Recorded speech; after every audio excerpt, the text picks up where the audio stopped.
Comment le banquier s'est pas posé la question d'autant de retrait de liquide dans la semaine? Ouais, pendant que sa femme elle devait faire les courses à Lidl et qu'il calculait le moindre euro et qu'elle est à découvert pour payer son coach de sport. Il changeait juste de film de cul pendant ce temps-là. Pire, lorsque je lui ai demandé de partir du salon et que j'ai attrapé son tel. Et moi, je pleurais à côté. Je tente de gérer au mieux ma famille, les crises d'angoisse à répétition, des uns des autres. On gère au mieux. C'est juste un état de choc depuis hier soir, c'est tout. Rien d'autre. Tapez sur Google le numéro de téléphone et vous tomberez sur l'identité de la personne. Tous ces comptes bloqués sont des trans-escortes qu'il voit quotidiennement. Celle de la Londe à hier, il lui a demandé ce soir: je peux emmener ma femme cette fois, ma chérie? Vous voulez voir les hommes qu'il se tapait?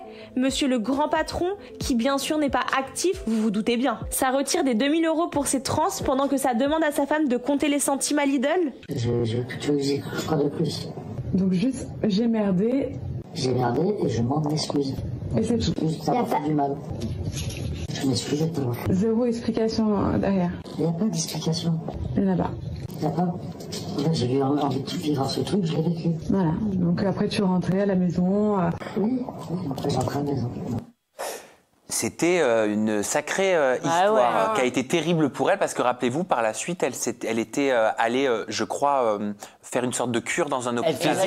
Elle avait commencé un parcours de PMA pour rester enceinte.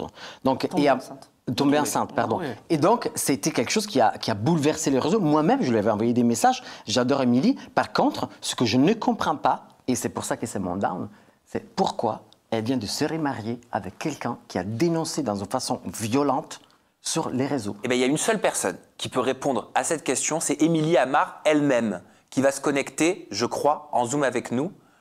Bonsoir Émilie. Bonsoir. Bienvenue sur le plateau d'Aja. Tu connais l'équipe, Ginda, Hermano, que tu connais, Zatis, et je te présente nos invités de la semaine, Cara et Nicolas de l'émission Frenchy Shore. Tu viens d'entendre un petit peu ce qui a été dit. Hermano, voilà, il a beaucoup d'affection pour toi, mais il comprend pas, ceci étant, ce choix qui t'appartient de te remettre avec ton mari, dont tu avais dénoncé certaines actions te concernant. Est-ce que tu souhaites t'exprimer? Est-ce que tu souhaites t'expliquer aujourd'hui concrètement? Disons que ça a été un épisode très traumatique pour moi, donc c'est compliqué même de revoir ces images. J'ai pas été non plus aidée pendant cette période-là, hein. Au contraire, on a tiré beaucoup la haine, la malveillance autour de nous. Donc on n'a jamais pu s'expliquer, lui et moi. On n'a jamais eu de discussion.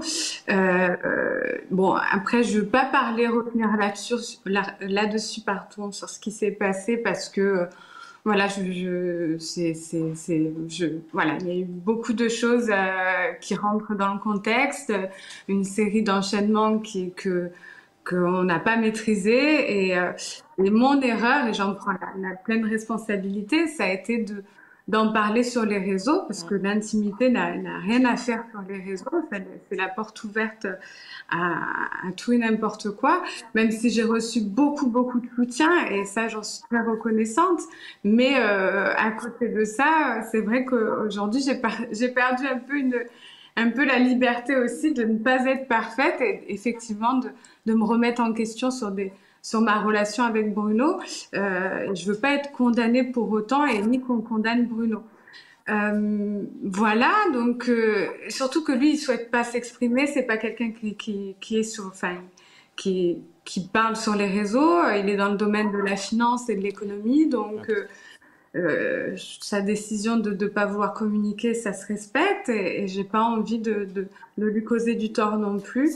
Donc je comprends toute cette inquiétude autour de ce qui s'est passé, mais voilà, on se réserve aussi le droit de poursuivre des personnes qui sont entrées dans cette histoire et qui ont vraiment été très loin, qui ont colporté des choses fausses, etc. Donc il y a vraiment tout un enchaînement pour lequel je n'ai pas pris la parole, je n'ai pas parlé de ça, mais parce que je suis rentrée en clinique juste après, j'ai pas réussi à m'en sortir tout de suite. Je suis restée quand même 6 mois hospitalisée, donc il y a eu des choses très graves derrière. Et voilà. Chaque chroniqueur va pouvoir te poser une question. Émilie, les invités aussi s'ils le souhaitent. Juste une petite question, c'est important aujourd'hui. Est-ce que tu es heureuse? Est-ce que tu as réussi à accueillir ce qui t'est arrivé, à l'accepter, peut-être à pardonner?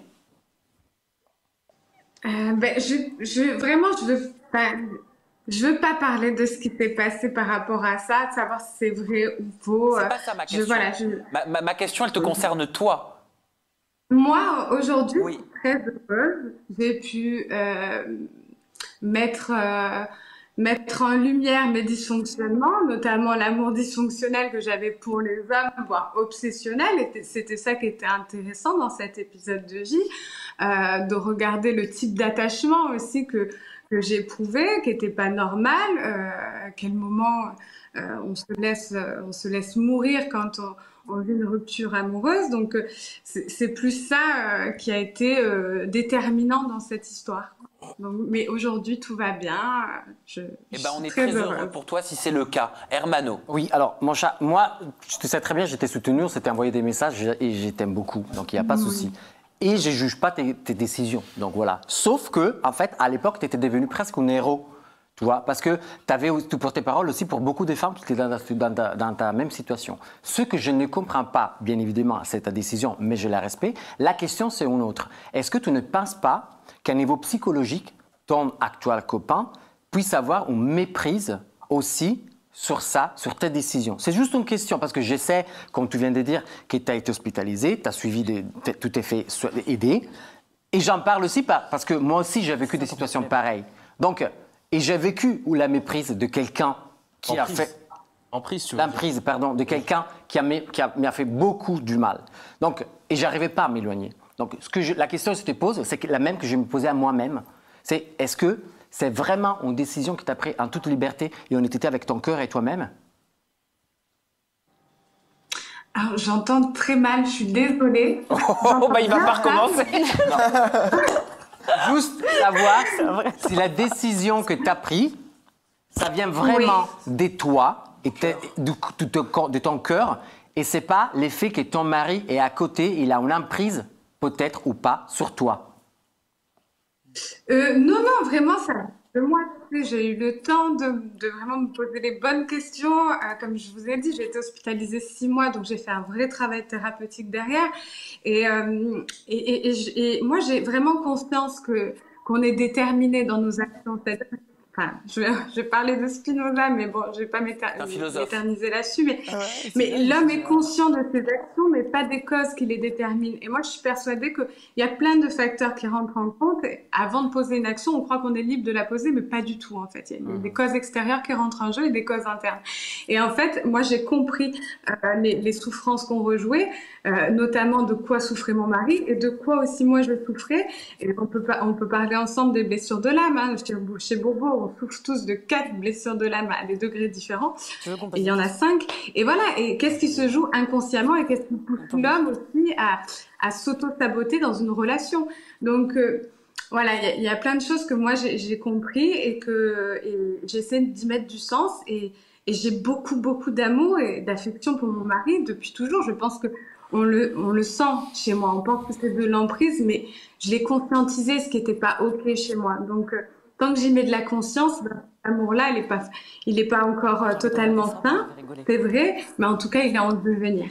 Est-ce qu'il y a une question peut-être du côté de Jinda, Zatis ou des invités? Ouais, j'en ai une dans le chat déjà qui te soutient beaucoup et qui te dit ce qu'elle a fait, 80% des femmes l'ont fait, mais comme elles sont pas médiatisées, on n'en parle pas. Oui, ça, je trouve ça intéressant déjà de le dire. C'est vrai. Et ma question, c'est est-ce que du coup, tu regrettes d'avoir fait ce que tu as fait en termes de divulgation de cette histoire-là, par rapport au fait que maintenant, aujourd'hui, tu es pardonné et tu es remise avec la personne? Oui, tu l'as expliqué. Je regrette complètement parce que en fait j'ai compris que la sphère privée elle avait rien à faire sur les réseaux sociaux. Merci. Et que quoi qu'il en soit, qui touche la sexualité, je trouve que ça doit rester de l'ordre de l'intime. Et j'aurais pas dû à ce moment-là. Bon, après, ça a touché une blessure d'abandon parce que j'étais très, très seule quand j'ai découvert ça. Et du coup, j'ai cherché à attirer de l'attention, du soutien. J'ai cherché du soutien auprès de ma communauté, j'en ai trouvé. Mais ça ne... En fait, j'étais dans des affects très bas, et notamment un affect peut-être de vengeance aussi, du mal de ce que j'ai pu voir à ce moment-là. Après, est-ce que c'est vrai, est-ce que c'est faux? Je veux pas revenir là-dessus pour lui, mais pour nous, pour se protéger aussi. Mais en tout cas, je regrette d'en avoir parlé sur mes réseaux. En tout cas, merci beaucoup pour vos questions. Merci Émilie d'avoir accepté de répondre à nos questions. Et je pense aussi que c'était important pour une partie du public qui ne comprenait pas forcément et qui, j'espère, pourra un petit peu plus se mettre à ta place maintenant que tu t'es exprimée avec nous. Merci Émilie, je te souhaite une belle continuation, une bonne soirée. Bonne continuation. Bisous. Bisous. Bisous. Bye bye. Très important son message. Lequel, Zatis? Le down, j'ai aimé parce que ça donne un message derrière où, ok, elle regrette d'avoir divulgué ce qu'elle a divulgué, mais au moins ça a donné une leçon à beaucoup d'entre eux. Ouais, et même je pense des personnalités publiques qui lâchent tout sur les réseaux et qui derrière après se ravisent et qui se disent j'aurais peut-être pas dû tout dévoiler d'un coup parce que là du coup je me retrouve à devoir... Ça vous a touché? Je vous ai vu un petit peu, je t'entendais Cara murmurer à Nicolas, elle est trop chou, elle est trop mignonne. Grave, parce que j'ai suivi cette histoire et ça m'a fait de la peine. Bon là je vois qu'elle va un peu mieux, je voulais lui demander si elle se sentait un peu mieux, mais elle a l'air d'aller un peu mieux et c'est bien pour elle, mais dans la vie à chaque fois qu'il se passe quelque chose, comme il le disait, une leçon c'est important et je pense que tout ce qui est couple, flirt, etc. Si je peux donner un conseil à qui que ce soit, éloignez ça des réseaux un maximum parce qu'on fait des choses sur le coup, on a le seum, on dit des choses, on affiche notre partenaire et tout, après on regrette. Sauf que les gens, ils oublient pas, ils sont toujours là. Et même quand on décide de pardonner la personne, nous on l'a pardonné, mais les internautes, les personnes qui te suivent, elles l'ont pas pardonné.